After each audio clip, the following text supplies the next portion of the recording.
UN હેડક્વાર્ટરમાં કાલથી મોરારી બાપુની રામકથા। યુએનમાં કથા કરનારા પહેલા સંત એઆઈથી બાપુના જ અવાજમાં અંગ્રેજીમાં કથાનું ટ્રાન્સલેશન થશે।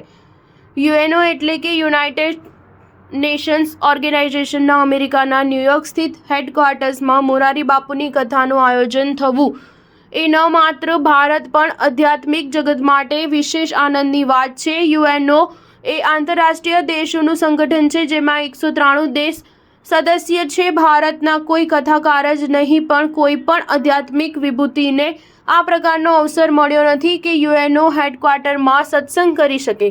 મોરારી બાપુની આ 940મી રામકથા છે। રામકથાકાર મોરારી બાપુની 9 દિવસની રામકથાનું આયોજન 27 જુલાઈથી 4 ઓગસ્ટ સુધી અમેરિકા સ્થિત યુએનઓ હેડક્વાર્ટરમાં કરવામાં આવ્યું છે। મોરારી બાપુ આ માટે ન્યૂયોર્ક પહોંચી ગયા છે। આ કથાનું આયોજન એ દર્શાવે છે કે પશ્ચિમી દેશોમાં ભારતીય પરંપરા, સનાતન ધર્મ અને ભારતીય દર્શન પ્રત્યે દુનિયાના દેશોની દૃષ્ટિ ઉદારતાભરી છે। આ કથાની મંજૂરી મળવી એ જ દર્શાવે છે કે દુનિયાના દેશો એમ માની રહ્યા છે કે રામચરિત્ર માનસ ગ્રંથમાં જે લખવામાં આવ્યું છે એનાથી સમાજને, દુનિયાને નવો શાંતિનો પથ મળશે। યુએનઓ એટલે સંયુક્ત રાષ્ટ્ર સંઘમાં આ કથાએ દોરમાં થવા જઈ રહી છે। જ્યારે એક તરફ રશિયા અને યુક્રેન વચ્ચે યુદ્ધ થઈ રહ્યું છે તો બીજી તરફ ઇઝરાયલ અને પેલેસ્ટાઇન વચ્ચે યુદ્ધ થઈ રહ્યું છે। આ લડાઈમાં હજારો લોકો માર્યા ગયા છે। એટલું જ નહીં, બાંગ્લાદેશ અને ઇંગ્લેન્ડ જેવા દેશ આંતરિક હિંસાનો